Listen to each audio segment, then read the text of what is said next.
Okay, today will be a very informative module. Actually, at first I was thinking to remove this module and put it into the intensive class. Why? Because this module has too much information.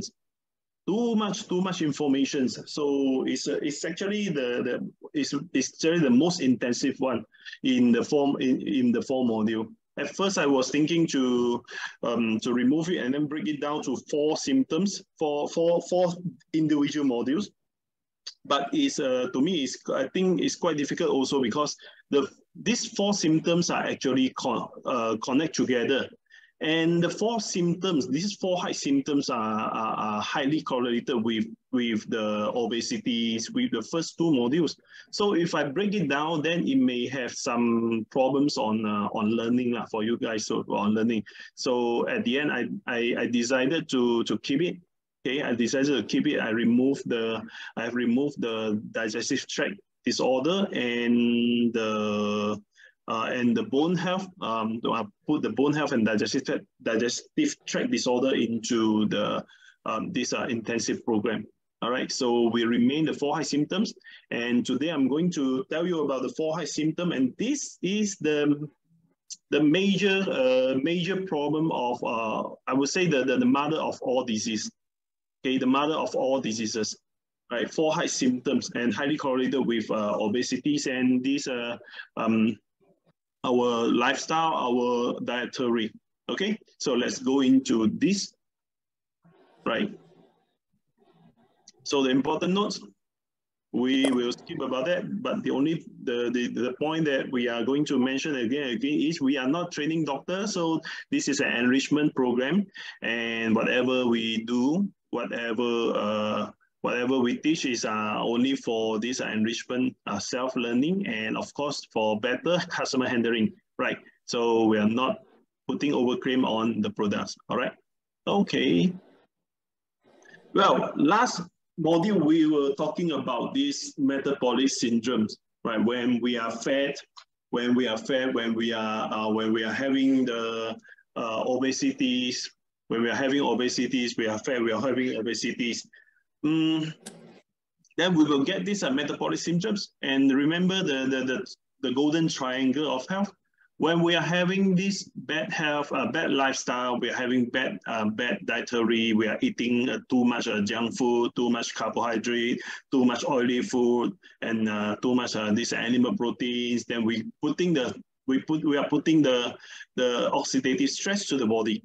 And without the nutrient support, so people are starting to go into this metabolic syndrome, the 4 height syndrome, and then the 4 height syndrome will become the metabolic syndrome. Then the metabolic syndrome will develop chronic disease. So I would say the 4 height syndrome, if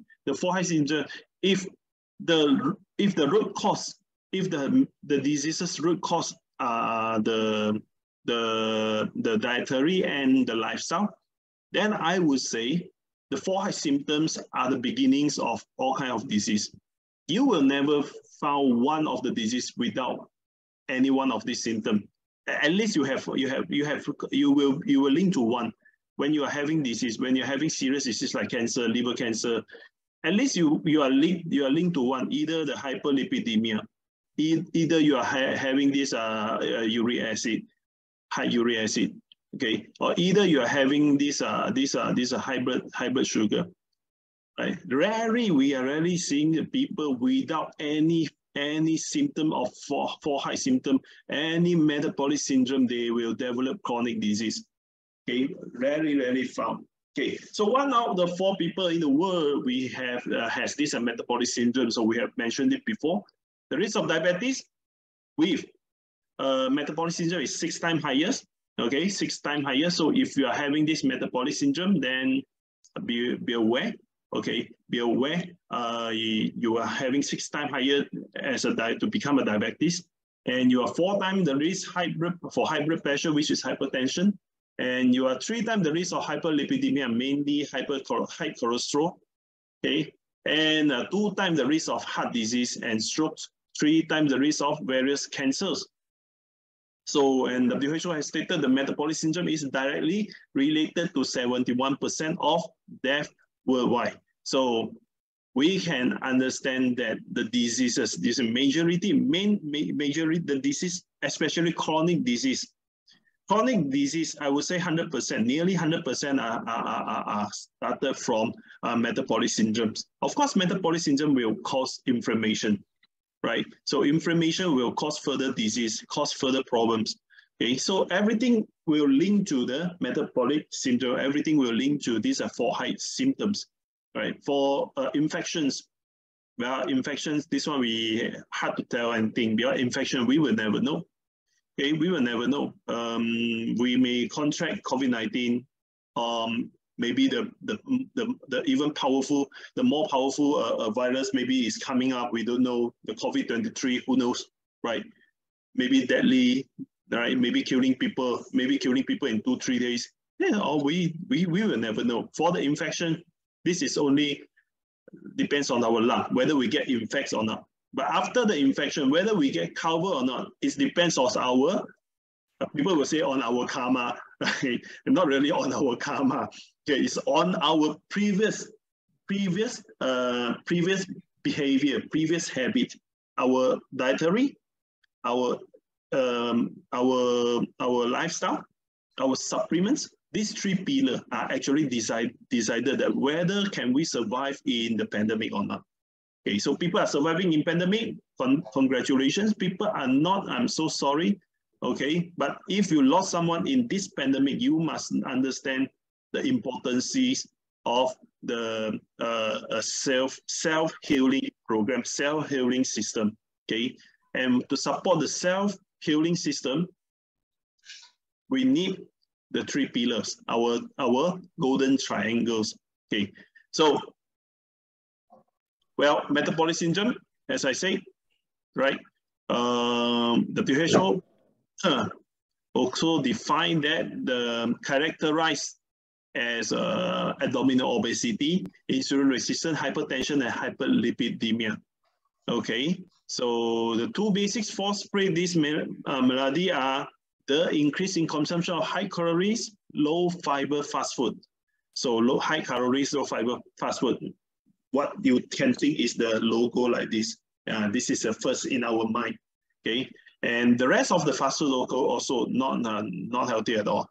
All right, and of course also we are decreasing in the physical activities.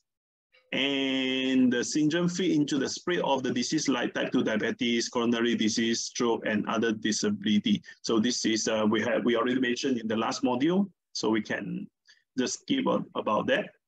Okay, so the major symptoms of metabolic syndrome. So these are the 4 major symptoms of metabolic syndromes. All right. So the first symptoms, if you have one of these, definitely you are considered as a metabolic syndromes. Okay, either you are mild metabolic syndrome or you are severe metabolic syndrome only. Okay, so if you have only one of these and the figure is not excessive too high, like if you're having high cholesterol, the ideal cholesterol point would be 5.2, 5 to 5.2, something like that. So it's about 200 mg/ml, right? Later I have the conversion. Calculation for you. Okay, either 200 or 5.2, something like that. Okay, so if you have excessive cholesterol, maybe something like 5.8, 5.7, you are metabolic syndrome. But to me, this is quite mild.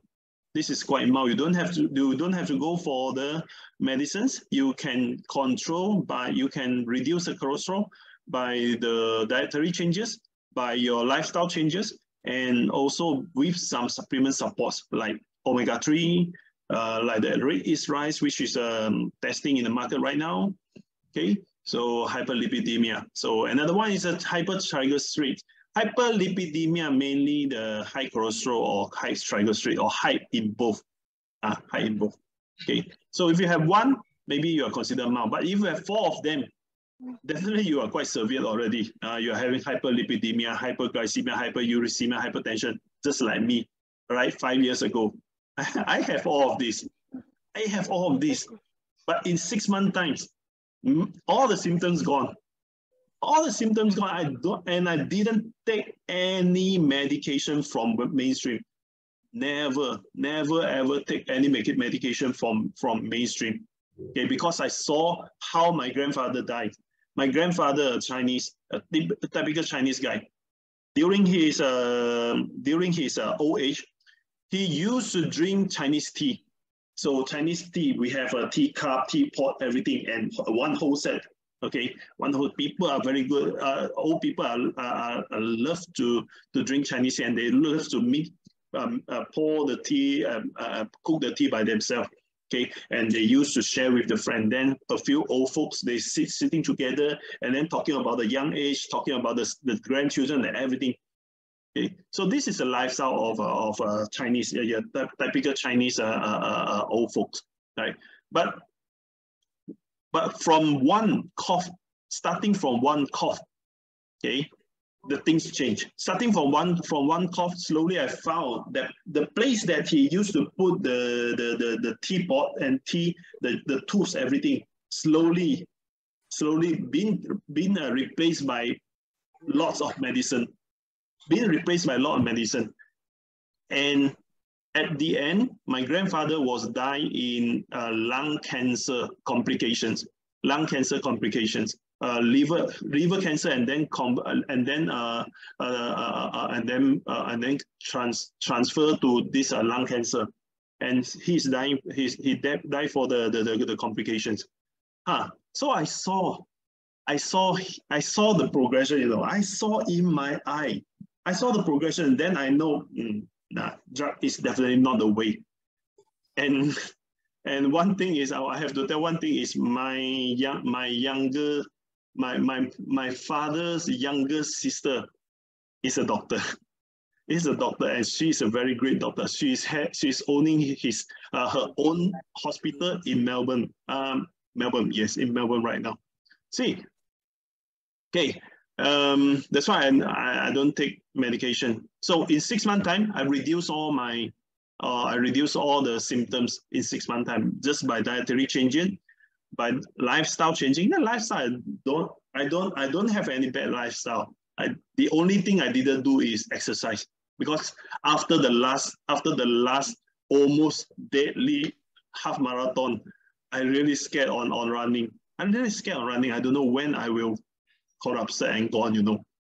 So I'm scared of running. So also from that time onward, I didn't run, and I didn't do any running. Well, also no time as well. Also the pandemic as well. Everybody locked down. We have no place to go, no place to do exercise. All right. So yep, and plus supplement, of course, plus supplement supporting with all these things. I reduce everything. My weight reduced from 89 kg to 75 kg, maintained until now.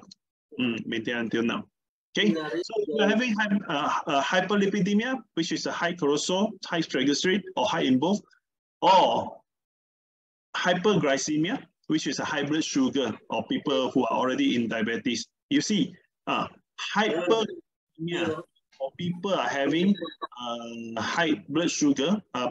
Please mute yourself if you are not asking question. Thank you. Okay. So hyperglycemia, or maybe I should do that.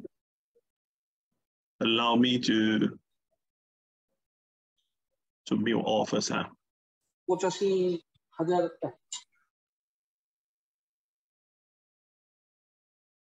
mute all the people, sir. Okay. Okay. Okay, then. So I have mute all. All right, let's continue.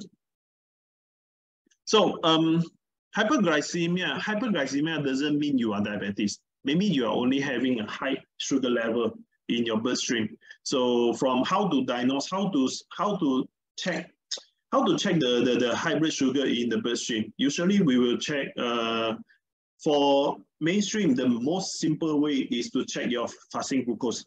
When you are fasting, if your glucose is higher than 6, you are having high blood sugar.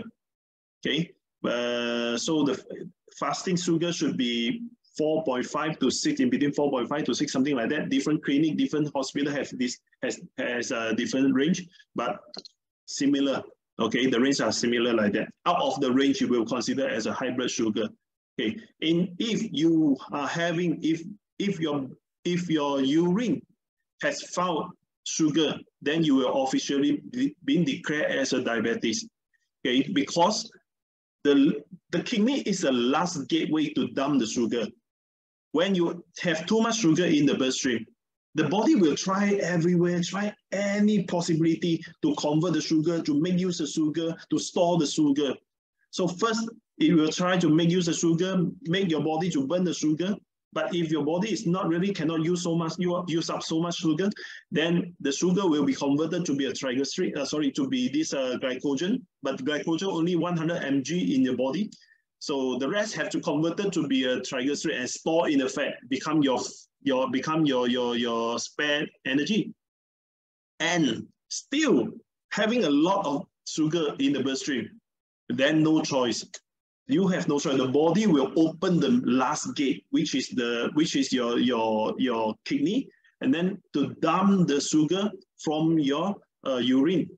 So then you go to do the urine test, you will find the sugar in your bloodstream. Then the doctor will tell you, congratulations, you are officially declared as a diabetes patient.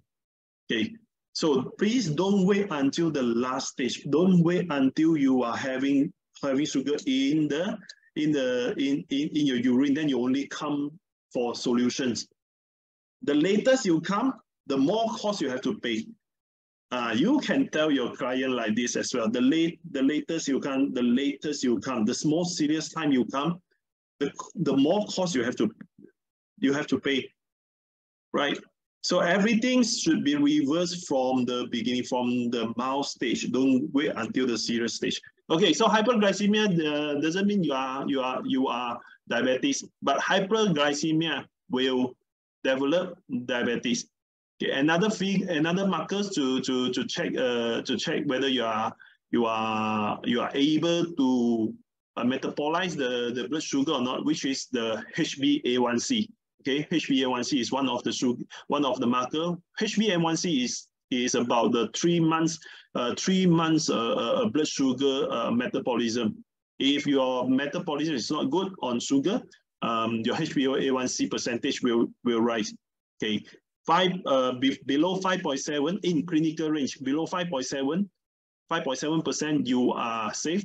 5.7 to 6.2 you are pre-diabetes. 6.3 and above you are diabetes. So this is a clinical range. But in our nutritional medicines, 5.2 below is the best. Okay, 5.2 below for the HbA1c. 5.2 below is the best. Okay, for hyperuricemia, yep, hyperuricemia also with your age difference, with the sex difference. Okay, the uric acid markers in the bloodstream will be a little bit different as well. So anyway, if you're having excessive of uric acid, you are considered as a hyperuricemia, and uric acid will cause a lot of problem as well. So later I'll talk about that. And the last one is hypertension. Last one is hypertension, which is high blood pressure. So if you are having hyperlipidemia, you are having hyperglycemia, and you are having hyperuricemia, you definitely buy 3 with free 1. You will get the hypertension for free. Don't have to pay extra. Okay, buy 3 free 1, just like our promotion. Buy 3 get 1 free. You buy hyperlipidemia, buy hyperglycemia, buy hyperuricemia, you will get hypertension for free. Okay, so the first one, well, as I say, it is very informative module. So please, it may take a longer time, and you may prepare for more notes for it.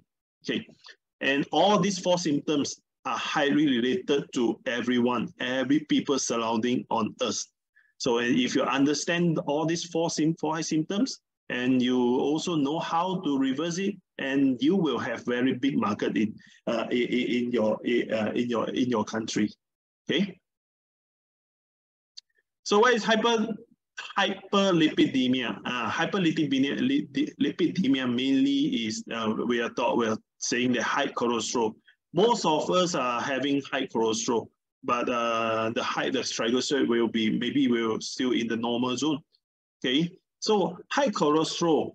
High cholesterol. What is high cholesterol? Usually, high cholesterol is if I say different. As I say again, different hospital, different clinic will have a different range, but more or less the same lah. More or less the same. To me, is the best cholesterol. Total cholesterol is about 5.2. 5.2. The best height, the best HDL should be 1.8. A should be 1.8, and the rest will be the LDL. So 1.8 to 1.8, 5.2. Sorry. For the rest will be the idea will be 4.8. I'm sorry about that. The most idea will be 4.8 to 5. So the high cholesterol will be 1.8, something like that. The rest can be the LDL plus the VLDL. Okay, all right. So the triglycerides. So another one is a mixed hyperlipidemia, which is both cholesterol and triglyceride level are high. People, if you found them having a high triglyceride, usually they will have high cholesterol as well, because one of the important ingredient of cholesterol is triglyceride. All right. So if we are taking too much of triglyceride, at the same time, when if we're taking too much of sugary food, carbohydrates, when the body converting the carbohydrate and triglyceride when the body converting the carbohydrates and sugars into triglyceride, at the same time they will trigger the HMG coenzyme reductase. Okay, so that one they will trigger the enzyme, and then to make more cholesterol. So if you take more rice, you will have more triglyceride and more cholesterol. Okay, so this is cholesterol is highly related with this sugar intake also. Okay, all right. So if you are not treating your hyperlipidemia, you are twice as likely to develop coronary arterial disease, which is CAD. So your arterial may have some problems. Your arterial may have blockage, may have this narrowing, and you will get stuck. You will get ischemic heart disease. All these are started from the arterial, and all these are started from the lipid. All right. But if you are, one thing is, not the having high cholesterol doesn't mean you are really bad. All right, as I say, cholesterol is very important as well. Cholesterol is one of the important material to build our cells membrane, to build the hormones and everything. Okay, so we need cholesterol. We need cholesterol, and even you have this excessive cholesterol, but the cholesterol is not oxidated. It's not oxidated. The cholesterol is safe. You are safe, actually. You are safe. The only thing is when we are having excessive cholesterol, at the same time, we are also having this oxidative stress. That's why the cholesterol in the bloodstream will get oxidations. Once the cholesterol get oxidation, will stick on your arterial wall and make your arterial wall become hardening. Plus the calcium, excessive calcium also getting oxidation and then bind together with the cholesterol and stick on your arterial wall. So it's just like that. You can see, look at the picture on the right. On the right, the lowest picture showing that, see the cholesterol, everything sticking over there.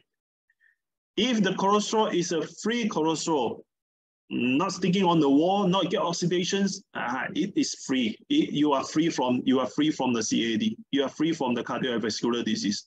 Okay, so again, now you have found that again, lower down cholesterol is important, but to prevent, to avoid oxidations, to avoid inflammation is still the basic thing we have to do. That's why whatever we introduce to people, please remember, combine at least one antioxidants or anti-inflammation products to him. Okay, this is very important. So cholesterol and triglyceride, as I said, triglyceride is a backup energy. If I go into the jungle, I may get, if I lost into the jungle, all right, if I'm fat, I can survive for maybe 10 days. If I'm skinny, maybe I can only survive for 3 days without food, without anything to eat, because I have no backup energy. I have no fat to burn.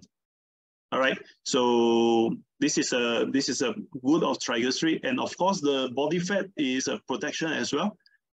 Protect your organ when you are having some serious car crash. If you're obesity, that is the natural airbag for you. Okay, you have a car crash, and then the visceral fat will absorb all the shock, all the impact. Will absorb all the impact to protect the internal organ. So your internal organ are least likely to get hurt, to get bleeding, to get burst. But if you are so skinny, you having no triglyceride, you are proud of him. I'm so skinny and I have no triglyceride. I have no excessive fat at all. I'm having low fat markers in my body. And once you are having heart crash, you may have this serious internal bleeding. Then obesity people. Okay, so triglyceride, and of course the fat will keep you warm. So if I'm fat and you are skinny, we both are lost in the South Pole and North Pole. I can last longer than you because I have fat to protect the temperature. Okay, and of course, one thing is the brain are full of oil. The brains are full of fat. Okay, brains are full of fat, so fat are still triglycerides are still important. And what about cholesterol? Cholesterol is a component of our cell membrane. So we need cholesterol. That's why I say do not blindly reduce your cholesterol. Do not blindly decrease your cholesterol, because the cholesterol is important. We need cholesterol. We need sufficient cholesterol to make cells membrane, to make the sex hormones, okay, estrogen, progesterone, and androgens. So if you are having low cholesterol, you may have low sex drive as well, because you are low in sex hormone, right? And you may have the infertility as well, right? You can't get enough estrogen to make you fertility, to make you to have a baby. So sex hormone and androgens. What is androgen? Androgen mainly for men. Okay. Whether you are having impotent or not. Also androgen and testosterone are important. Okay, and second hormone is a corticosteroid, which means these mineral corticols and the glucocorticols, like these what is that? The cortisol. Cortisol is kind of it has to make by the cholesterol. If you are having low cholesterol, you will have low stress handling ability. When we are having stress, the stress is coming. Your wife is running to you, yelling to you, or your husband is yelling on you, right? You need to prepare yourself to get the stress, to handle the stress. So in order to handle the stress, your cortisol have to raise up, make your body in the fight or flight situations. Cortisol, right? Fight or flight situations. Either you fight with your husband, or fight with your wife, or you run away from your wife. So both you need energy. So both you need energy, both you need blood sugar, and both you have to get ready. Okay, even you run, you fight or flight. All right. So, but with low cholesterol, you blindly reduce your cholesterol. You listen to your doctor. You blindly reduce the cholesterol until 1 point something, 2 point something. Your body will get corrupted faster than people who are having high cholesterol. Okay, so without the cholesterol, you may not able to process sufficient cortisol. When your husband scold you, when your dog bark on you, when your boss scolding you, you may just walk out and jump down from the 10th floor because you can't handle the situation. Okay, so don't blindly reduce the cholesterol. This is very important point. Okay, so the anabolic steroid like our male sex hormone, testosterone. Okay, and this is a precursor of vitamin A. Cholesterol is our precursor of vitamin D. People are having low vitamin D3. Usually people are having low vitamin D3 in the body. Why? Because nowadays people are, first, they blindly reduce the cholesterol. I don't take this, I don't take that, I don't want to have too much cholesterol. I take the statin every day, blindly reduce my cholesterol until as doctor say, as lower as better. And I don't go under the sun. In order for your body to make to synthesis vitamin D, you need cholesterol and the sun and the UV from the sunlight. Okay, so you have to go under the sun, and the body will start to make vitamin D. And of course, they will make the vitamin D3, but the vitamin D3 is not functionable yet. Have to further go to your liver to do further conversion, and needs to do some touch up, some further synthesis, and then go to your kidney. The kidney do something on that thing. It will only can become the functionable vitamin D3. So if you're not going under the sun, you're blindly reduce your cholesterol, you're having liver disorder, and the worst, you're having kidney disorder, you will have very low vitamin D3. With very low vitamin D3, you will have immunity disorder. You will get this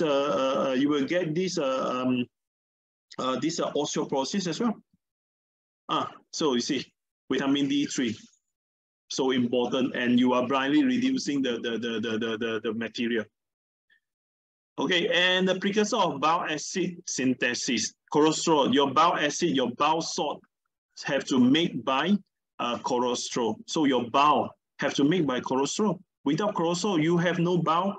You cannot have sufficient bile. You don't have sufficient bile. You cannot do the fat digestion. Whatever you eat, the fat, you cannot do the digestion.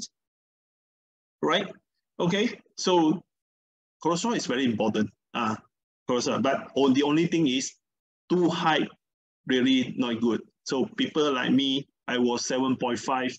I was 7.5 in total cholesterol. 7.5.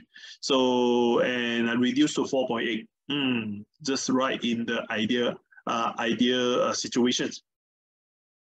Okay, so don't blindly reduce. If you have a little bit excessive, but still okay, you can use the omega-3, you can use the red or you can use something else. CoQ10 also may help you to reduce the cholesterol. Okay, if you're really having a very high cholesterol, people are having 500, 600 of cholesterol. That one is really putting the life at the cliff, edge of the cliff. Okay, so that one we need some more aggressive nutrients like red yeast rice. Okay, high dose omega-3, all this to help them to reduce the cholesterol. Okay, so we need sufficient cholesterol, but we don't need too much cholesterol, and we cannot have too less cholesterol as well. So this is the range, and this is captured from the 𝗙𝗪𝗏 pathology. 𝗙𝗪𝗏 pathology, I'm the panel practitioner of 𝗙𝗪𝗏 pathology. So I used to use their service, right? So my patients usually are going to this 𝗙𝗪𝗏 pathology to do the blood test. Okay, so you can see in 𝗙𝗪𝗏 pathology should be lower than 5.2. Look at the most right hand side. The idea should be lower than 5.2. To me, is you should be 4.8 or at most 5. Okay, at most 5 is at most 5. And then for the high HDL, yes, HDL is saying that you must having higher than 1.3, and this patient is having 1.8 is good. So the non-HDL should be 3. He's lower than 3.4. To me, should be lower than about 2.1.8, 2.4, 2.5, something like that. Should be lower than 2.5, and he is having this. Sorry, the non-HDL, which is including the LDL.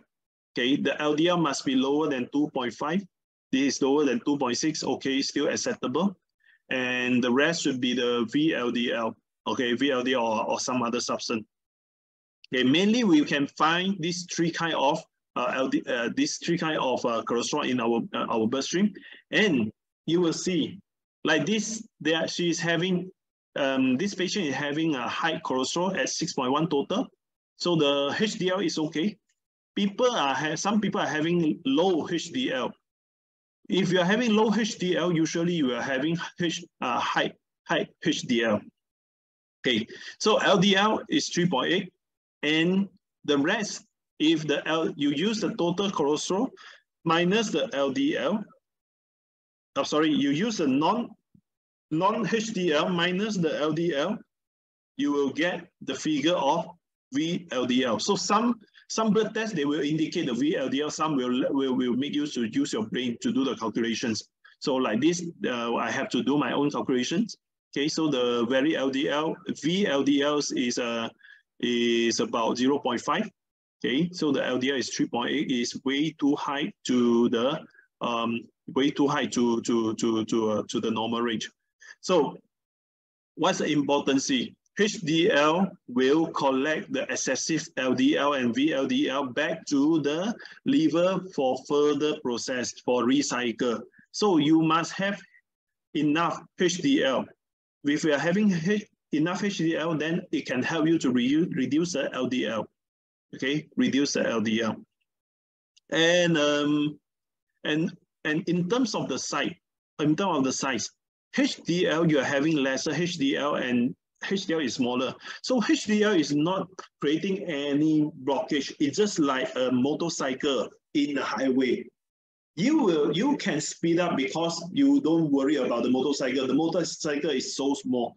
But LDL is just like a truck in the highway, driving slowly. And if you have a lot of LDL, then you have a lot of truck on the highway. And you are the one who have to travel 300 km, rush back to get married with your beloved wife. And with all this LDL blocking on the highway, you have to drive very slowly. Sometimes you have to stop. So the 300 km is about 3 hours drive. At the end, you take 3 days to reach to your fiance, and your fiance already ran away with some others because you are too late. Okay, so the LDL, same thing. The LDL is blocking your bloodstream. Then the delivery of the nutrients of everything will be slowed down. And of course, VLDL is way bigger than LDL. All right. So, but the good point is VLDL, we are only having little portion, not that much. The most are LDL. So the LDL has to be reduced until the ideal figure would be 2.5 or 2.6, still acceptable. Okay, and the HDL shall be 1.8. The rest are VLDL is okay, fine. The rest, and you can see the triglyceride in LDL and VLDL or HDL. The triglyceride is one of the major components. The blue dots you can see it's one of the major components. That's why if you are processed too much triglyceride, you will get excessive of cholesterol. Okay, so the cholesterol should be how to convert, you see, as a cholesterol. Like this is mmol per liter. And another figure is, another unit is mg-dl. Okay, how to do the conversions? You just use this figure to times 38.67, which is cholesterol, or for triglyceride, you have to times 88.57. So what is the ideal range of triglyceride? The optimal figure should be 80. The optimal figure should be 80. Okay. So if you're having triglyceride at 1 or 1.1, 1.1 is still considered a little bit high, but still okay. 80 to 100 still acceptable. The optimal will be 80. Okay. And the cholesterol and HDL ratio, the ratio high if the ratio getting higher, you have a higher risk for cardiovascular disease. That's it. So it's very fun to read blood tests because Every time I read blood test, I know this guy, what is happening on this guy. All right. Okay. So the other dietary factors of hyperglycemia. What is the other dietary factors of hyperglycemia? As we say, sugar lah, oily food lah, all these are bad foods, all these are junk foods lah, trans fat lah, all these are contributing to hyperglycemia. Okay, and what else is contributing to the hyperglycemia?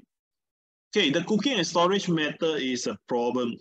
All right, you can see a number of these heterogenic compounds are formed in food during cooking.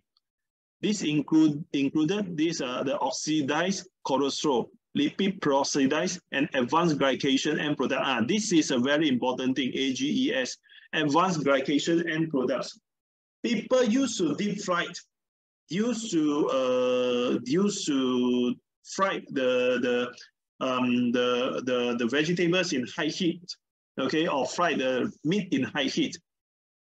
If you steam your meat, it's still better, still okay. If you steam the meat, you are still getting healthier food. But if you deep fry your meat, like KFC, like grill your meat, like those beef stick, chicken chop, something like that, it's actually building up a lot of AGEs, advanced glycation end product. What is advanced glycation end product? Proteins and fat during high heat combine, stick together with sugar. Okay, everything has sugar, little bit or more or less only, and some seasoning also having sugar. Okay, some people are using sugar to cook the food, make it more delicious.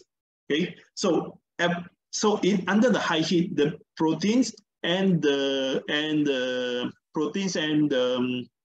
fat will combine with this sugar together, become the advanced glycation end product, AGEs, and this is deadly. This is very cancerous. Okay, this is a very harmful to the body. All right, very harmful to the body. So in Malaysia, we have one very famous food. I don't know whether you have it or not. Maybe in Indonesia we have it as well. In Southeast Asia we heard it. In the other country like Pakistan, like India, I don't know whether you heard it or not. We have one thing we call it kaya. What is kaya? Kaya is using the coconut. No, sorry. Kaya is not using coconut. Kaya is using the sugar with some coconut milk, if I'm not mistaken. Sugar with coconut milk, and then using high heat to cook until it becomes sticky. And plus the egg white with the egg white. Egg white is full of protein. So the egg white full of protein with the sugar together under high heat cooking, about 1 to 2 hours, keep on stirring, becomes sticky. And then people are using that one to put on the bread. Very delicious, yes, sweet and very delicious. But that one very harmful. That one, the whole bottle of kaya are actually advanced glycation end products. Eating that one making you high cholesterol, high blood sugar, hypertension, everything high, and then you're getting cancer, getting many things. Okay, so cooking methods are still always like me. I used to eat food if I cook by myself. I used to steam. Steam everything. Fish steam, prawn steam, vegetable steam, everything I used to steam. So to me, if you give me a steamer, I will be happy. Don't give me any frying pan lah, deep fried wok lah. I don't use that. Okay, if you want to give me a gift, cookware as a gift, please send me a steam oven. The best is 2 to 3 layers. Then I can steam everything together. Okay, steam is always the best. And the other thing is the egg, right? People used to eat egg. I love egg as well. Every day, every morning, I take eggs, 2 to 3 eggs in a day. In the morning only, not in the day. In the afternoon, I may take another egg as well. Okay, so people are used to eat eggs because eggs are quite healthy. Yes, I agree that. But the way that you prepare the egg is also a problem, right? People used to crack the egg and then use deep fried lah, making this omelette lah, right? The sunny side up lah. Okay, once you break the eggs will expose in the oxygen environment and high heat, right? Your omelette or this sunny side up, all these are under high heat. So high heat plus oxygen environment, it will make the oxidation of the protein and the egg yolks. The egg yolks are full of good cholesterol. But once you crack the egg and under the high heat and oxygen environment, the cholesterol will become oxidated, and you are taking the oxidated cholesterol into the body. So the good food become the bad food, right? So the best is, if you want to take an egg, please steam the egg, boil the egg, okay? Don't crack it until fully cooked. Egg must be fully cooked, okay? Because the lecithin in the egg have to wait until fully cooked, only appear. Soft boiled egg, no lecithin, okay? So soft boiled egg, yes, soft boiled egg is more tasty, but soft boiled eggs, no lecithin. Okay, and for men, if you are having excessive of this iron in the bloodstream, you should avoid the egg yolk as well. For ladies, please take the egg yolk, no problem. So the egg yolk having lecithin, having zinc, having this iron. So to ladies, yes, should be okay. So the another one is oxidized cholesterol. So like the dry egg products, powdered milk lah, grilled cheese lah, French fry, processed meat, butter oil, heat butter, heated tallow, and lard. Okay, dry egg products are used in pancakes mix, like bakery products, baby foods, cake mix, salad dressing, noodles, and military rations. Okay, so those processed food, especially like cake, biscuit, or baby food, salad dressing, noodles, all these are contain oxidized cholesterol. So to avoid the oxidized cholesterol, we should avoid all kinds of this food as well. Okay? So this is a hyperlipidemia, mainly from your mouth, from your food. Okay. One myth, people are asking, if I take a lot of high cholesterol food, will it impact my body? I should say, people are saying that I have high cholesterol because I am eating too much high cholesterol food. Is it true or false? Is it myth? Is it a myth or is this true? You can have your answer in the group chat. Okay, you can have an answer in the group chat. Anyone? Can you answer me? I take too much. I have high cholesterol because I take too much high cholesterol food. Is it true or false? So we have one false. Any others? False. True. Start. We are having some difference. True. Visha. True. False. True. False. True. False. True. False. You see, we are not sure whether is it true or false. Okay, let me explain to you. It is partially true, also partially false. Why I say that? The body will make the cholesterol. The cholesterol are mainly made by the body. 1/3 of the cholesterol are taken by your food. 2/3 of the cholesterol in the body are producing by the body. Okay. So it's true, and also it could be false as well. Okay, but the body is still the main part, playing the main role. The food you are taking is only contributing 1/3 of the cholesterol in the body.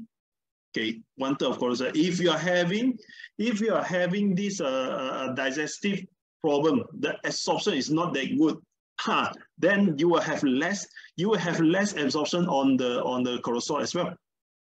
Okay, so cholesterol, yes, high cholesterol could be contributed by your food, but mainly most of the cholesterol came from your own body own body productions. Okay, so 2/3 and 1/3, right? 2/3 from your own body, 1/3 from the food. Okay, so if you want to reduce the cholesterol, one thing is, of course, reduce the food with high cholesterol is good, but bear in mind, most of the cholesterol are actually from your body, produced by the body. The other thing is fructose, sucrose, trans fatty acid. So fructose also, fructose will increase the triglyceride, right? Fructose is where can we find the fructose? People are saying the honey. Honey is very good food. Honey is having a lot of functions. Honey is good for this. Honey is good for immune system. But actually, honey is rich in fructose. 40% of honey are fructose. So you're taking 1 teaspoon of honey. 40% are fructose. You are taking the fructose. You know, that's why honey was so sweet. And fruits, yes, fruits also the contributing to the fructose, and like those soft drink, high fructose corn syrup, all these are actually contributing for fructose. So fructose consumption increase the triglyceride. Why? If you take fructose will not increase your blood sugar. Your blood sugar level will not raise up. That's why people are saying that, wow, the good honey is good for, a good honey will be good for a diabetes patient because it won't raise your blood sugar. Correct? But the sweetness in the honey is fructose, not glucose. Glucose will spike up the blood sugar, but fructose will not, because the body will not make use of fructose as energy. So whatever fructose you take inside to your body, it will not be used. And it will go around to the liver and direct convert to the triglyceride and store it. That's why if you're taking too much of fructose, you are getting fat. You are putting weight on yourself only. You're getting too much triglyceride, and you are having high triglyceride. You will also having this high cholesterol. Okay, and then the sucrose, sucrose is same thing like the raw sugar lah. Whatever sucrose, not a good thing at all. Okay, direct also excessive of sucrose will be converted to be a triglyceride. Then it promotes your insulin, then also your uric acid. Okay, then you rise in the blood sugar. So sugar always not a good thing. And trans fatty acid, yes. Trans fatty acid from the cooking oil also contributing to the LDL, contributing to the LDL. So in 1920, about 8 years after large amount of trans fatty acids were introduced into the diet in the form of partially hydrogenated vegetable oil, which is the cooking oil that we are using right now. Partially hydrogenated vegetable oils, which is the oil that we are using, the cooking oil that we are using right now. Okay, the consumption of trans fatty acid has been reported to increase LDL, decrease the HDL, and also to impair the endothelial function. What is endothelium? Inside of your arterial wall, which is the endothelium. The endothelial function is gone, then you will have this arterial disease, arterial hardening problems. You will get the high blood pressure. All right. So also, if you are having high consumption of trans fatty acid, was associated with higher C-reactive protein. People are showing me the blood test recently. Some are having high C-reactive proteins. Also, the high C-reactive protein also may contribute by this vegetables oil. All right, cooking oil. Okay, you see, only one hyperlipidemia we have talked so long, talked so much. What about the rest? So get ready, still get ready, not end yet. We still have many things to talk. So it's gonna be a long day today, a long night today. Hyperglycemia, which is the second symptoms, the hyperglycemia, which is the high blood sugar. Hyperglycemia means high level of blood sugar, as known as a blood glucose. Over time, it can cause major health complications in people with diabetes, right? So diabetes, we all knew it, don't have to introduce too much. And the World Health Organization has explained the normal blood sugar reading range shall be between 70 to 100 milligrams per deciliter, okay, while fasting. So when you woke up early in the morning, you do the blood sugar test and you found that, oh, my blood sugar is 80. Well, good, congratulations, you are metabolized well. Because after the whole night resting, you should have very low blood sugar already, right? But if after the whole night rest, 8 hours sleep, 10 hours sleep, you woke up, your blood sugar still having 14, 14, 16, some are having 20. And which means your blood sugar is retaining the sugar is retaining in your bloodstream. The body are not making use of the bloodstream, or the blood sugars, you are having excessive blood sugar and the body cannot handle it anymore, right? Cannot convert it to triglycerides or any other things anymore. Okay, so the reading between 100 and 120, this is a WHO reading, reading between 100 and 125, classified as impaired fasting hyperglycemia, which is high blood sugar, subclinical or pre-diabetes. If you have 2 or more blood glucose tests performed in fasting state that are above 126, then you may have diabetes. Okay, so this is clinical range. To me, very simple. If you are 80, or if you are 100, right? 80 to 100, you are still considered okay, good. If you are more than 100, the figure is higher, the more serious of hyperglycemia that you have. But we don't simply categorize people as a diabetes, because diabetes is a clinical, it's a medical name, medical terms as a diabetes, right? To us, we won't simply to categorize people as diabetes. It sounds like racist, you know. People are having sugar in urine, we call them diabetes. Sounds like racist, right? So whoever you are, you are diabetes or not, we will categorize you as a hyperglycemia. How serious only? As long as the pancreas are still working, as long as the pancreas are still functioning, then there are still chances to reverse the blood sugar, to lower down the blood sugar, to reverse the diabetes situation. Okay, so how do we convert MMOL to MGDL? Again, there is another figures. Okay, so the blood sugar times 18 will be the MMOL to MGDL. So in vice versa, if you want to get the MMOL, you have to divide by 18.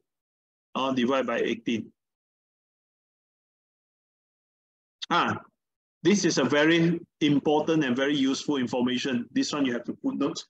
People are talking about glycemic index decades ago. We're very aware on glycemic index. What is glycemic index? Glycemic index is the food that can contribute how much blood sugar spiking. Okay, blood sugar spiking, right? So like if they take the glucose as the central point, as 100. Pure glucose is 100. So the foods, if categorized as GI 70 and above GI, we call it as a high GI food. 56 to 69 will be moderate food. 55 is low GI food. So fructose is low GI, lower than 55, because there is no, it won't spike your glycemic index, it won't spike your blood sugar. So, but glucose will spike your glycemic index, will spike your blood sugar to 100, right? So the but fructose no, fructose cannot. Okay, and anything else is low GI, like this guava, low GI.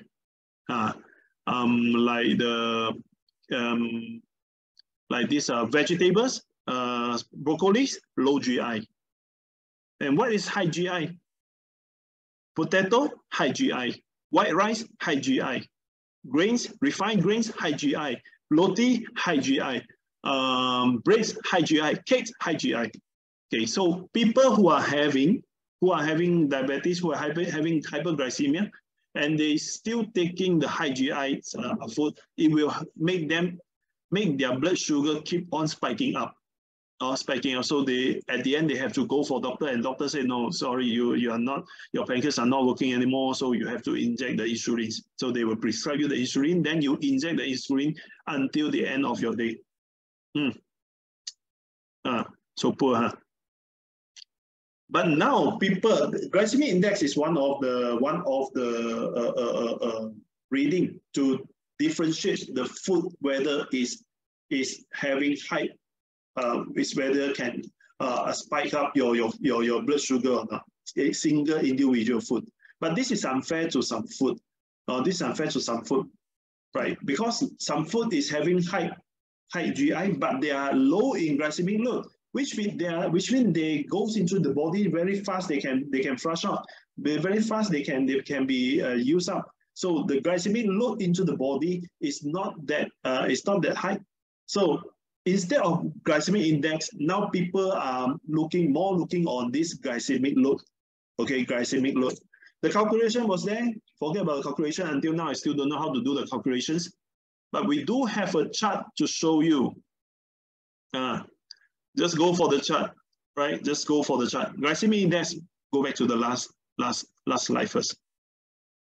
Okay, the glycemic load, right? The glycemic load, if the food having more than 20 GL, which is high glycemic load, intermediate will be 11 to 19, and low glycemic load will be 10.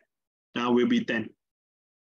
Okay, so don't have to do the calculations. You just look into this chart. Like glucose is having 97 glycemic index and also having 96.8, nearly 97 glycemic load. Okay, so glucose is highly glycemic load, almost 100% glycemic load into the body. But look at the left hand side, the right hand side. Look at the watermelon. Watermelon is also considered as a high glycemic index, right? 72, high glycemic index. But watermelon only having 5.2 glycemic load, which means you are taking watermelon high glycemic index, but the glycemic load into the body is low. So for diabetic patient, good news to you, you are safe to take watermelon. You're safe to take watermelons, right? Believe it or not, you are safe to take watermelons, all right? But of course, you think you don't, if you don't want to try, it's okay, fine. Don't try also good, right? Because you are not necessary to take too much blood sugar.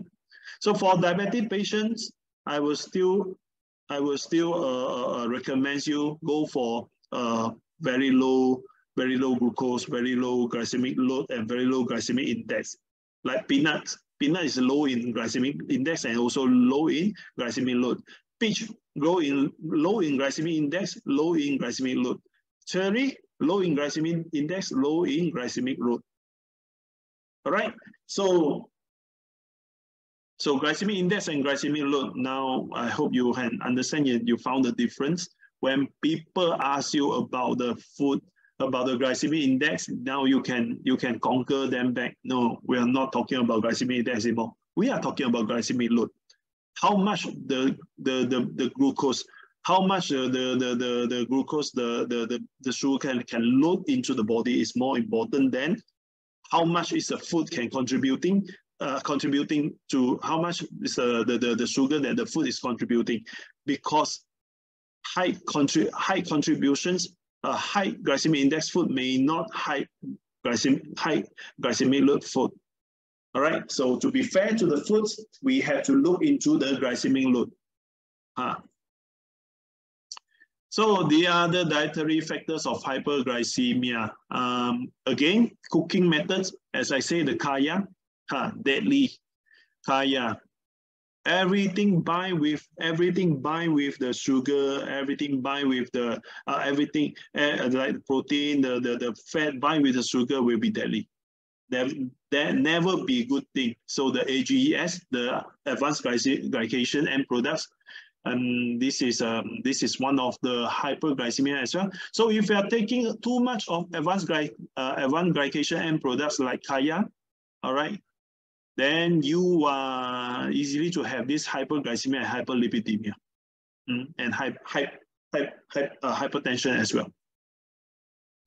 Okay, and sucrose again, fructose again. These two are now mentioned again and again. Okay, so sucrose direct increase the blood sugar, and the increase of the blood sugar will increase the insulin excretion.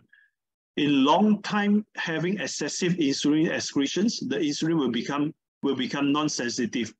When the insulin is non-sensitive, you will have this so-called insulin resistance situations. And this is the pre-diabetes situation. The next step will be diabetes, because your insulins have been resistant already. Your insulins are not sensitive anymore. The cells is not sensitive to the insulins. Okay, it's not just like your mother. Your mother is an insulin, and you are the cell, and you a singer. Okay, you a singer, and your mother every day will bring you a girl. It will bring you a girl. Then, sorry, and every day every day will bring you a girl. Okay, then the girl, at first you saw the girl, you were very interesting because you're a singer, but take a longer time, you have too much girl to saw, you are resistant on that girls, you think too much already. Then your mom have to get the aunties, everybody come and push all these girls to you, right? So the insulin is something like that. We need more insulins. When we have insulin resistance, which means we need more insulins to push, to make the cells to recognize the sugar, to make use of the sugar. So your aunties, your mother, sister, your sister-in-law, every auntie, uncle come and force you marry with the sugar. Okay, so the insulins. All right, the fructose. Yeah, just I mentioned already, the fructose, because of fructose is not directly making your blood sugar, to raise your blood sugar. Yes, but fructose will indirectly contribute to diabetes. Why? Fructose will be converted to triglyceride directly and stored into your body and make your body become fat. And if you are fat, you are obesity, you will have insulin resistance situation. You will have the insulin resistance. When you have insulin resistance, you are one step behind. You're one step behind to the diabetes already. Okay, so fructose, although it's not raising the blood sugar, but fructose still not recommended to take too much. All right. Some of the supplements, not only TIENS, the others company supplements also contain fructose, because some supplements without any taste, you will not take it. You will not take it. You try to open rs64 in India, pour into your tongue. You won't like it. You won't take it every day. You have to take it by capsules. Okay, but some we are not able to put it into capsules, so we need to put some flavoring. And fructose will be one of that. And some we are putting stevia. Stevia is good. Some we're putting xylitol. Xylitol also good. Okay, fructose. So little bit fructose is okay. In the supplements, usually we are not using too much of fructose, and you are not taking one whole box in a day. So don't worry about the fructose in the supplements. Still good to consume. Okay. Okay. After the hyperglycemia, which is high blood sugar, the next will be hyperuricemia. And this is a very technical topic. Very technical topic. And okay, let's go into the hyperuricemia. Now, uric acid. You see, uric acid is a double agent. Uric acid is good. Uric acid is actually part of our immune system. 50% of immune system in the bloodstream actually are uric acid. You cannot ignore it. They are very important to our immune system, but they are also a double agent. They are good and bad. Okay, like the oxidative stress, the end of the oxidative stress, they are promoting the pro-oxidative activity, and they are also acting as an anti-oxidative stress, just like a bipolar. Uric acid is a bipolar substance. Sometimes they are good, sometimes they are bad. They are bipolar, really. So the uric acid, they will create a lot of free radical. At the same time, they will raise your SOD. Funny. SOD in the body is to reduce the free radical. Reduce the free radical, and it will reduce, and at the pro-oxidative activity, it will reduce your NO, nitric oxide. Nitric oxide is to maintain the blood, your blood pressure. Okay, if you have low of nitric oxide, the blood, your blood vessel will not be so flexible, so you will get high blood pressure, and it will damage your DNA, reduce the ATP, which is the power of your cells. All right, and it will increase the lipid peroxidation, which is the oxidative of the oxidations of the lipid, mainly your triglyceride, mainly your cholesterol. But at the same time, also they are very important role of antioxidative activity, because they will help to form the SOD, which is the most powerful antioxidant substance in the body. So with SOD, you can reduce a free radical, okay, and forming stable ion complex. Okay, some ionic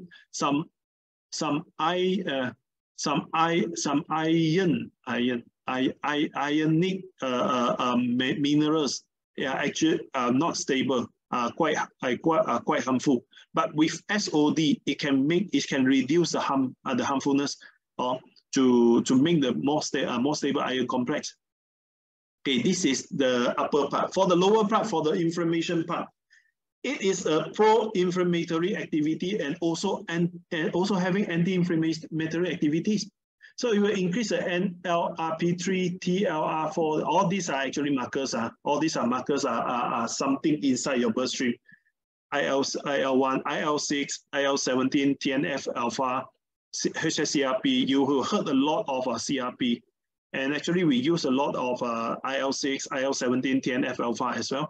So all this we will explain to you when we have chance to explain, to teach you about the blood test report. Okay, so by increasing of IL-6, it will make the damage of your nerve, make the damage of your body, of your tissues. So IL-6 is also a very bad thing. But with increasing the IL-6, it also will increase at the anti-inflammatory activity. It will also promote the IL-6 and STAT3 pathway. This is very technical. Forget about the name. STAT3 pathway is a short form. Okay, so IL-6 and STAT3 pathway, and this IL-6 and STAT3 pathway is very good for post-stroke patients. Stroke patient, if they want to have faster recovery, they must have a good IL-6 and STAT3 pathway. Okay, and this is technical, anyway, uric acid, good and bad, double agent. So with the hyperuric acid, we will have some complications. We will have some complications like hypertension, coronary heart disease, arterial disease, heart failure, stroke, and you will have some metabolic disorder, type 2 diabetes, also related to hyperuric acid. Either type 2 diabetes will cause the hyperuric acid, or hyperuric acid will also cause type 2 diabetes. It's a bad cycle. Okay, metabolic syndrome, obesity, mortality, of course, all cause of mortality, death due to cardiovascular causes, and renal dysfunction. Hyperuricemia will cause you have some kidney disease like kidney stone. Kidney stone also can form by the uric acid. Okay, so this is a complication. Don't think the uric acid, and uric acid is a metabolite, the final waste of the protein metabolism. Okay, the protein, when you break down all the proteins, the final waste will be uric acid. So taking too much of animal protein will cause you having high uric acid, right? High uric acid. Okay, so the source of uric acid, usually where we get the uric acid, the first thing, alcohol. Alcohol definitely will cause you this high uric acid, because alcohol contain high purines. Purines are this precursor of uric acid. All right. So purines will break down, will become the uric acid. Then uric acid will form the uric acid stone in your joint. All right. So alcohol, people who love to drink alcohol, you will have higher chance to develop high uric acid. And if you like to eat organ meat contain high purine. Meat, especially red meat, also contain high purine. Seafood, especially shell food, which means the seafood with shellfish. Okay, also contain high purine. And some beans. Okay, beans, not all beans. Beans is always the myth also. Beans, do you think beans is contributing to uric acid? Please leave your comment in the group chat. Beans contributing high uric acid. Taking beans will make me high uric acid. Is this true or false? Please leave your answer in the group chat. Okay, let's see. We have some purine-rich food. Let's go faster, like liver, animal liver, kidney, thymus, anchovies, sardines, herring, mussel, smoked bacon, trout, cod, lamb, goat, game. These are the high purine food. The moderate purine food like asparagus, chicken, crabs, duck, ham, beans, lentils, mushroom, lobster, oyster, pork, shrimp, spinach. And the low will be coffee, bread, pasta, rice, eggs, milk and dairy, sugar, tomato, green vegetables. At the low purine food, the only few things we can eat is the coffee, one thing, but cannot be too much. Excessive coffee also not good, but how much is excessive? It depends on you. Right, this is we don't have a fixed figure, 1 cup or 2 cup, 10 ml or 50 ml, no. Okay, so it all depends on everybody. So coffee we can take, bread not recommended, pasta not recommended, rice not recommended, eggs must be full boiled egg, the full hard boiled egg, and milk and dairy not recommended, sugar totally out, tomato must cook. Okay, must cook. Semi-cook will do.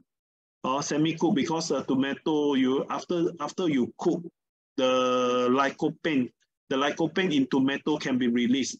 Okay, and lycopene is the very strong anti-tumor, anti-cancer nutrients. Okay, so lycopene very important.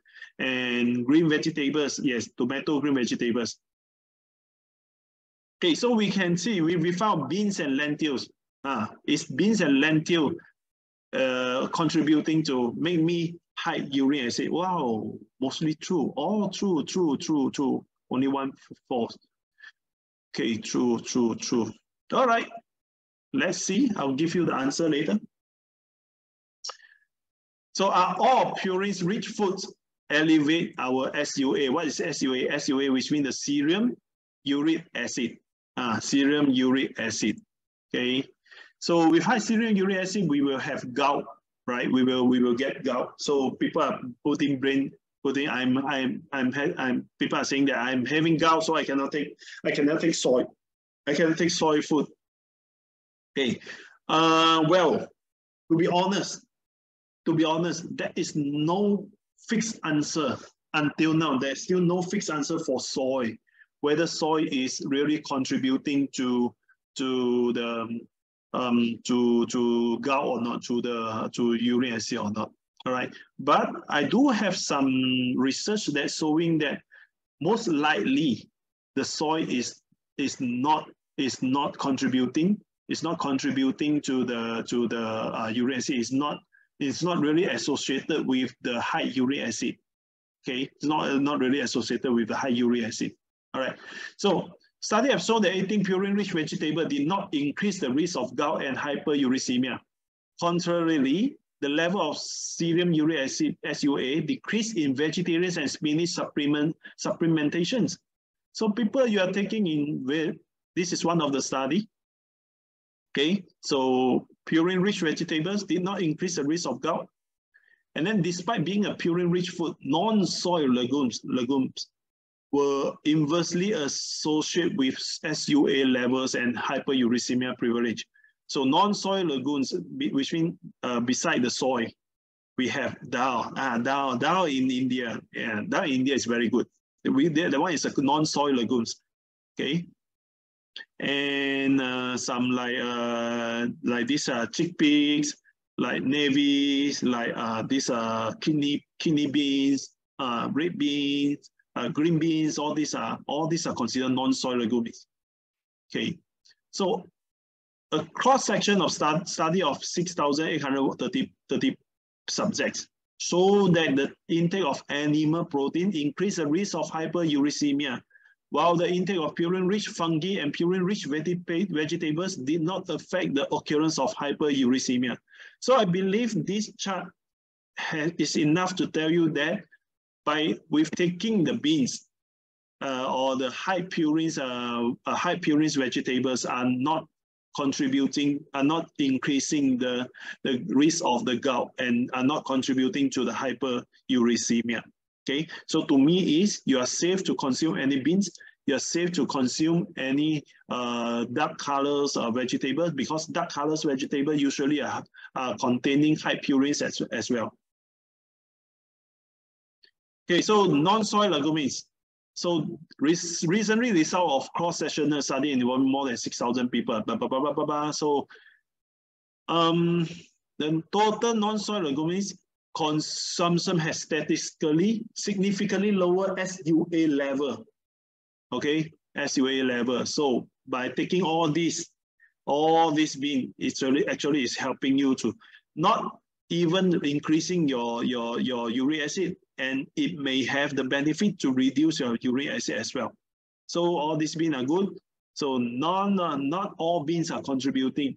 Not all high purine beans are contributing to the uric acid. Even soy. What about soy food? Tofu, tempeh, soy protein isolate. And all this study, you can see all this study has shown no effect. Even SUA decrease, and decrease, no change, no. Only one study is showing that. Only one study is showing that the only one study is showing that the SUA level increased by approximately 10% in response to soy. Only one study. In 1, 2, 3, 4, 5, 6, 7 study, only one study. So, but anyway, until now, there's still no firm answer. But according to my personal research and study, I found that soybean is not the main source of purine of uric acid. The animal proteins is the main source, especially red meat. So if you are thinking of you're taking a lot of red meat, you are getting you are putting a lot of purine into the body, making your body having high uricemia. At the same time, also, you are putting the homocysteine into the bloodstream, making you a hyperhomocystinemia. And these two together, plus you are having hyperlipidemia, and the cholesterol will be oxidated in very fast time, very fast action. Then you are faster than others to get cardiovascular disease. This is why I'm not recommend people to take too much of meat, especially this red meat. If you want to take protein, please take our TIENS protein. I think only in India we have TIENS protein. The rest, please look for your product people, chase for your marketing guy. Ask them to develop this the protein. Okay, protein is very important. Everybody needs protein. When we are telling people don't take too much, we educate them not to take animal protein, telling them this and bad, this bad, that bad. At the end, they go to buy Amway protein. They go to buy USANA protein, and they are not because we don't have TIENS protein for them. So definitely, I will convey the message to the product guy as well. So hopefully, in your country, you can get the protein as soon as possible.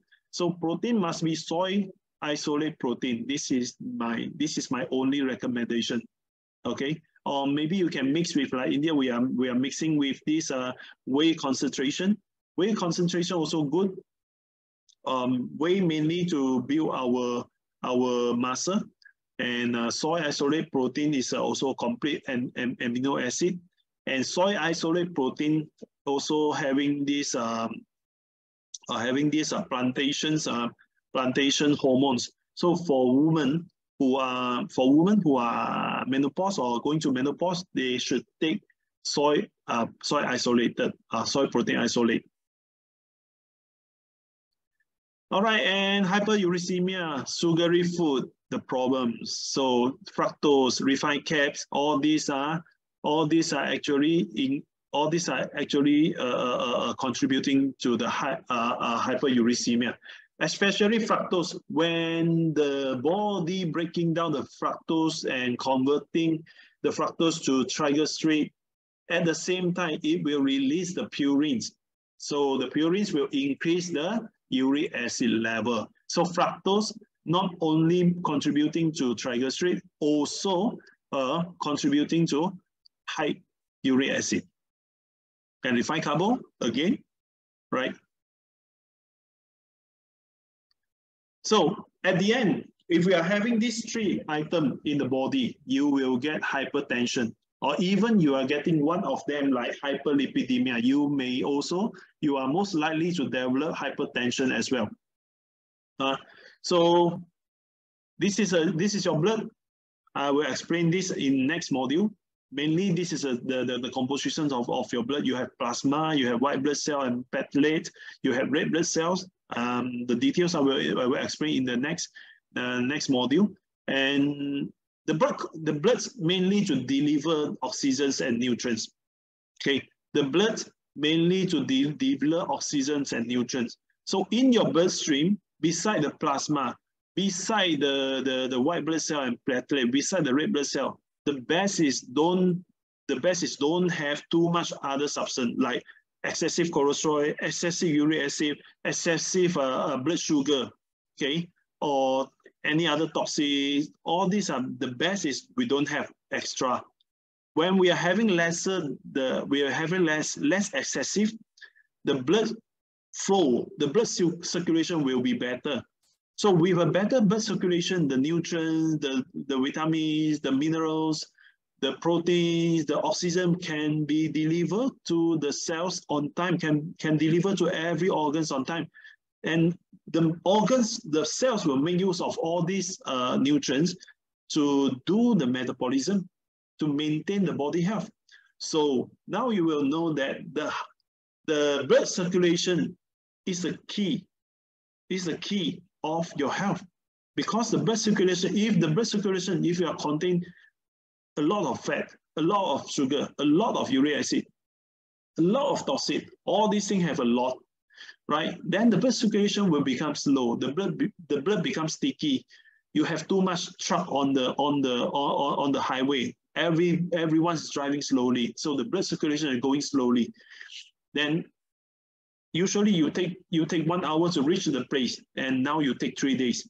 So nobody will wait for you. Your fiancé will run away from you because you are too late. You are too late, right?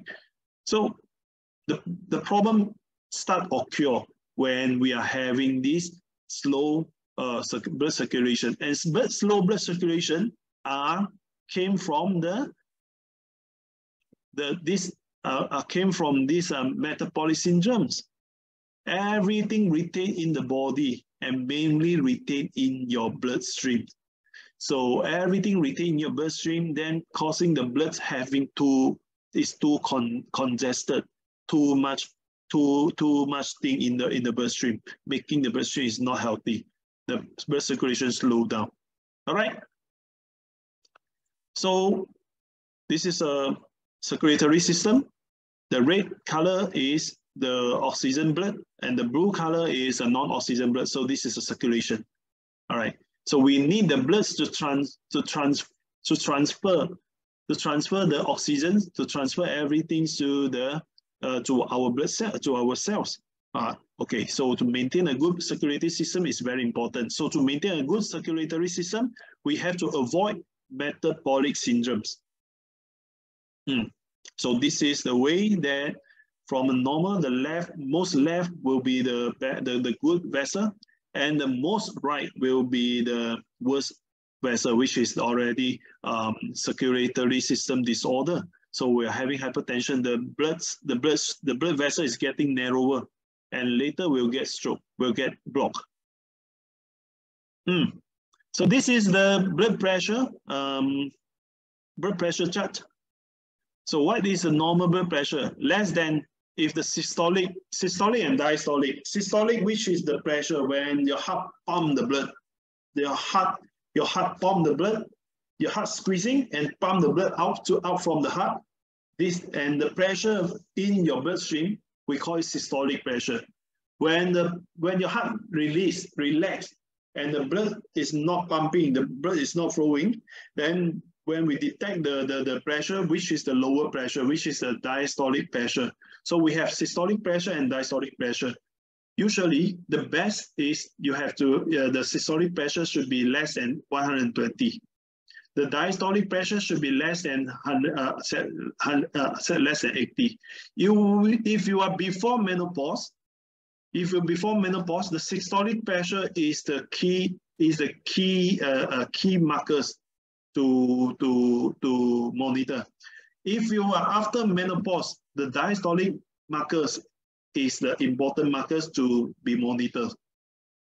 Okay, so normal, and if you 120 to 129 will be elevated. High blood pressure, which is hypertension stage 1, hypertension 1 will be 130 to 139. H2 will be 140.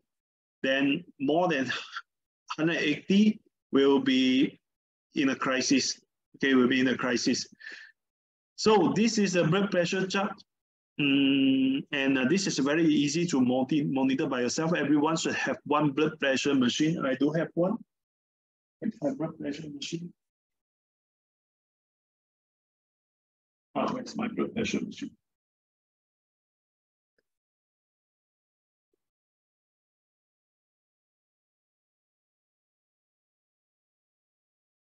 Don't know where I do have one blood pressure machine. It's not over here. Okay, you can go for, usually I will go for the branded one, which is the Omron. There's Omron, one small electric one. Okay, and try to buy the arm wrapping one, not the wrist monitor. Arm wrapping, that one will be more accurate. So for you, I would suggest all the leaders, you should have one, because this is very good. This is a very good tools to help you to do some simple diagnosis. People, when they are having high blood pressure, definitely they are having this metabolic syndrome already. So you know what to conquer them. So get ready the high blood pressure monitor. Okay, blood pressure monitors. Then you can make use on your clients. Okay, so the other factors of hypertension, sodium chloride. What is sodium chloride? Sodium chloride is the salt that we take every day, that we are taking every day. So the salt is sodium plus chloride. So yeah, so this is a salt. And taking too salty food, it will increase your blood pressure. So limit your sodium intake. Limit your sodium intake will help you to reduce the blood pressure as well. Some patient as well. And caffeine, some study also show caffeine also will cause a transient increase in blood pressure in a healthy meal. So this is too much coffee. Too much coffee also a problem. In the meta-analysis, 11 control trial with a median duration of 8-week coffee consumption, 5 cups per day, as compared with no coffee consumption, significantly increased mean systolic BP by 2.4 mmHg. So if you drink 5 cups coffee a day, you will have higher chance to have a higher systolic blood pressure than normal people. And alcohol, yeah. Alcohol, don't have to mention, definitely alcohol will have the problems. See, this is a complications of the metabolic syndromes. When we are talking about the metabolic syndromes, we can link to many diseases, many disorder. So people are having central obesity, as we are teaching in the last module, weight and health. We mainly are talking about the obesity. Will have metabolic syndrome, and metabolic syndrome people will develop obesity. This is a two-way relationship. And metabolic syndrome with insulin resistant, lipid abnormally, which is the usually high cholesterol, high triglyceride. Polycystic ovarian syndrome for fat women, women with metabolic syndrome, usually they will be fat, and they will develop this PCOS, polycystic ovarian syndrome. Many fat women is having this. Many fat women is having it. If you are having polycystic ovarian syndrome, please, if you have someone is having this PCOS, please introduce her to intake zinc. Right, zinc is very important to ovaries. Zinc is helpful to men and also very important to women ovaries, because zinc will regulate the testosterone in the ovary. Okay, by lower down the testosterone may help them to reverse the PCOS symptoms. Okay, so again, you see, one single zinc is very important. Zinc you can take every day. Please don't miss out the zinc. You can mix out everything, but don't miss out the zinc. And if you are type 2 diabetes, of course, metabolic syndrome, oxidative stress, metabolic syndrome, inflammation, metabolic syndrome, hyperglycemia, non-alcohol fatty liver disease, which is too much fat accumulate in surrounding your liver, endothelial dysfunction, which is the way lead to arterial cirrhosis, and hypertension, yeah, all linked to metabolic syndrome. So, and what else? You can see, if you have metabolic syndrome, everything can link together. Link together. Go down. Like adiposity, then you have this lipolysis, and then lipid abnormally, then you have increase of triglyceride, then you have fat oxidation, decrease of fat oxidation, and decrease of VLDL synthesis. Then you will have this liver steatosis, and you have this NASH, non-alcoholic hepatitis cirrhosis. So everything, you have all these are the consequences, and you are having this impaired homocysteine. Go down, you have a neuroinflammation, neurodegeneration. Then you have this vascular dementia. You see, everything is linked together. Nothing is standalone. You will never found a disease, a disorder is standalone. Even though you say today I'm headache, is headache standing alone? Not really. Nothing is standing alone. It must, all the symptoms, everything happen on your body must have something triggering it. Must have something triggering. Nothing, none of the symptoms is standalone one. Diabetes is not standalone. Cancer is not standalone. Everything has some link with to something. Some link with something. So by taking this 4 modules, you will learn to know how to dig deeper for your client. Help them to find out what is your problem. Now we know the patient is having this high blood pressure, but we can help them to find out what causing you high blood pressure. Go. Okay, you're taking too much of red meat. That's why you're having excessive uric acid, excessive lipid. You are having excessive homocysteine in the bloodstream. So all these are causing your blood vessel become hardening, and then causing you a high blood pressure. So now we have something to help you to overcome it. So you should take what? You should take our omega-3. You should take the rice rice. You should take the coenzyme Q10. You should take the OPC, or you should take the resveratrol. Right? And you should take the zinc to help you to maintain to lower down all the waste, right? To reverse the symptom. So that's why I always say that we don't do blind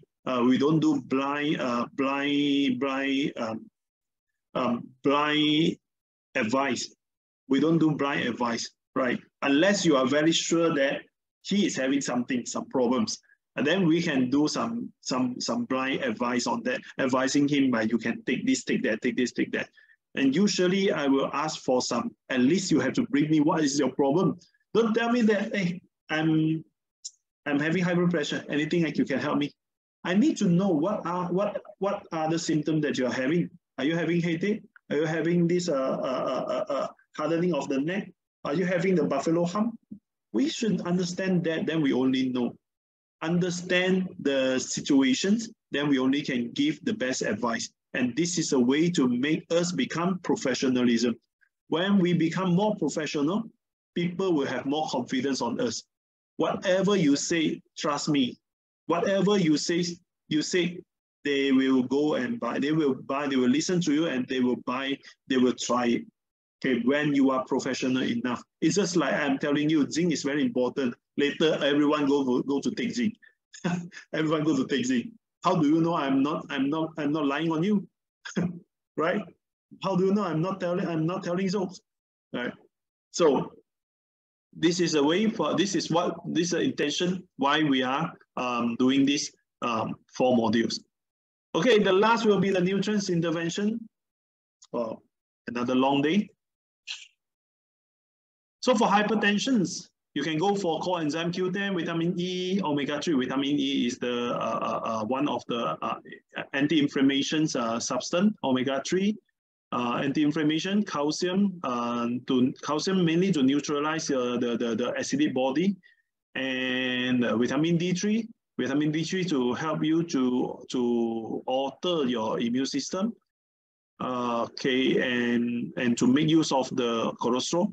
Vitamin K2 to help you to promote the calcium forming, to reduce excessive calcium in the bloodstream. So by reducing excessive calcium in the bloodstream will help you to reduce the risk of hypertension.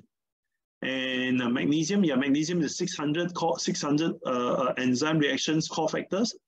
Vitamin C always the best antioxidants as well. And vitamin C is water soluble, so it can go through your body anywhere.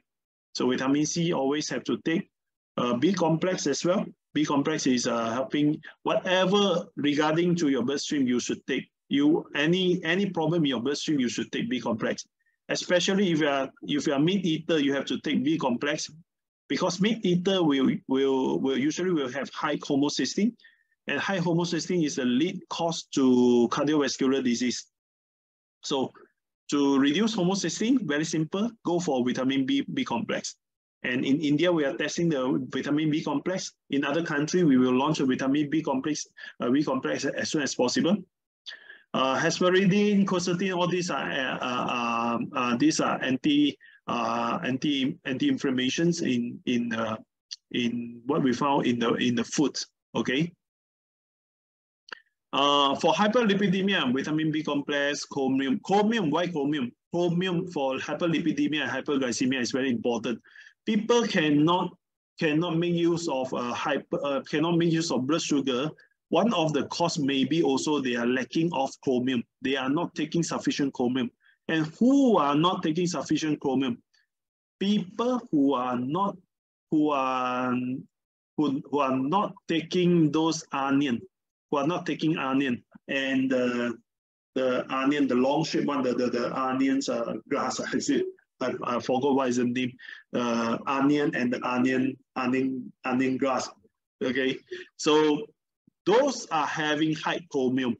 If you are not taking onion, people in someone are having religion conscious concern, so they don't take onion, they don't take garlic. Some Buddhism, they don't take garlic, they don't take onion. Okay, so and if you are not taking this, you will have less chromium. You are taking less chromium, so you need more chromium in the bloodstream. So chromium in our multivitamins, in this spirulina also we can found the chromium. All right, and hyperlipidemia, vitamin C, calcium, magnesium, omega-3, selenium. Selenium is a very good antioxidant as well. And people who are having COVID-19, you must take selenium. Selenium will help you to recover. Will help you to recover faster from COVID-19. Vitamin D3, lecithin. Okay, lecithin will help you to reduce the lipid as well.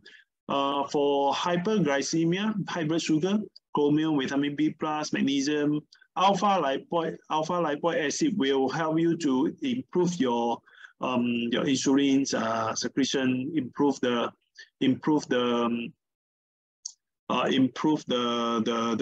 pancreas functions. Okay, copper also, zinc, vitamin E, hesperidine, quercetin, rutin. All these are helping on the hyperglycemia. For hyperuricemia, folic acid will help you to reduce uric acid. Folic acid, which is the B9. Okay, B9. Vitamin C, copper, chromium, quercetin. And for TIENS product, all the chart at your left-hand side are the common nutrients. Of course, many nutrients I'm not listing down. All these are what I have in mind, which is really helpful. Then I'll put it down. Many nutrients are still helping. So the balanced nutrients still very important. So for TIENS product, to overcome the 𝗺𝗫 symptom, the metabolic syndromes, coenzyme Q10, omega-3, multivitamins, calcium, zinc, lipid metabolic management T, 𝗀𝗵𝗋 to lower down the blood sugar, super calcium powder with metabolic factor also to lower the blood sugar, daikon lower the blood sugar. Okay, and the others these antioxidation, anti-inflammation products are also helpful. Okay, that's the end of the day.